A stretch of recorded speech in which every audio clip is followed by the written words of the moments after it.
స్త్రీ వశీకరణం కానీ పురుష వశీకరణం, ఈ రెండు వశీకరణాలు స్త్రీ కానీ పురుషుడు కానీ వర్తిస్తాయి. మనం చెప్పిన మాట వినకపోయినా మన దగ్గరికి వచ్చే విధంగా, మనం మాటకి గౌరవించే విధంగా, మనం రమ్మంటే రావాలి, పొమ్మంటే పోవాలి, కూర్చుంటే కూర్చోవాలి, లెమ్మంటే లేవాలి, మనం చెప్పిన మాట గౌరవించి మనం పెళ్లి చేసుకోవాలనే విధంగా కూడా స్త్రీ వశీకరణ కానీ పురుష వశీకరణం కానీ ఉంటుందమ్మా.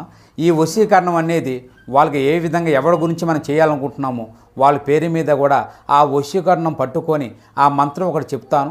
ఆ మంత్రం మీరు జపించగలిగారంటే, ఆ వశీకరణం పట్టుకొని ఆ మంత్రం జపిస్తే 11 రోజుల్లో ఆ వ్యక్తి, నువ్వు ప్రేమించిన వ్యక్తి కానీ, అమ్మాయి కానీ, అబ్బాయి కానీ 11 రోజులు మీ దగ్గరికి వచ్చేది ఖచ్చితంగా గ్యారెంటీగా జరుగుతుంది.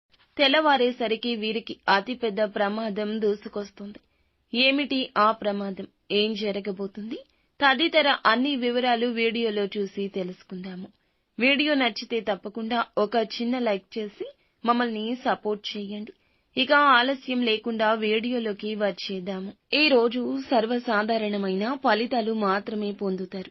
ముఖ్యంగా గ్రహాల యొక్క సంచారం ప్రకారం గురు బలం బాగా తగ్గిపోయిన కారణం చేత అన్ని విధాలుగా జాగ్రత్తలు పాటించాల్సిన అవసరం ఉంది. ఇక ఈ సమయంలో అయిన వారు ఎవరు, కాని వారు ఎవరో తెలుసుకోవడంలో విఫలం అవుతారు. ఇదొక్కటే కాదు, మీరు తెలుసుకోవాల్సిన అంశాలు చాలానే ఉన్నాయి. ప్రతి అంశం పట్ల ఎంతో జాగ్రత్తగా ముందుకు వెళ్తే అంత సేఫ్ గా ఉంటారు. మీ యొక్క శత్రువులను కనిపెట్టలేకపోతారు. ఇదే వాస్తవం. నిజాలు తెలియక వారితోనే చెయ్యి కలపాల్సి రావచ్చు. కాబట్టి ఈ విషయంలో కొంచెం అప్రమత్తంగా ఉండండి. గౌరవ మర్యాదలు తగ్గుతున్నట్లు అనిపిస్తుంది. మీ మాటకు విలువ లేకుండా పోతుంది. ఇలాంటి సమయమే ప్రశాంతతను కోల్పోకుండా ఉండాలి. కోపతాపాలకు పోయి ముఖ్యమైన వారిని, అయిన వారిని దూరం చేసుకోవద్దు.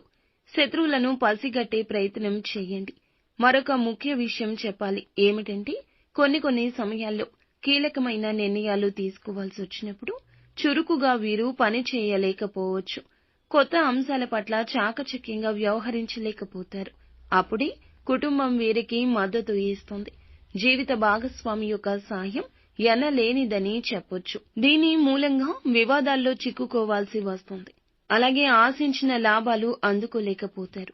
ముఖ్యంగా వ్యాపారస్తులు ఈ రోజు మొత్తం కూడా జాగ్రత్తగా ఉండండి. తొందరపాటుతనాన్ని దరిదాపుల్లో కూడా రానివ్వద్దు.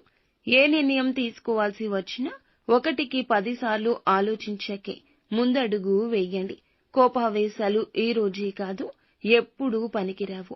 ఆలోచించి తీసుకునే నిర్ణయాలే ఉత్తమంగా ఉంటాయి. ఖర్చులు ఈ రోజు ఎక్కువ ఉంటాయి. ఇవన్నీ కూడా ఉపయోగపడే ఖర్చులే.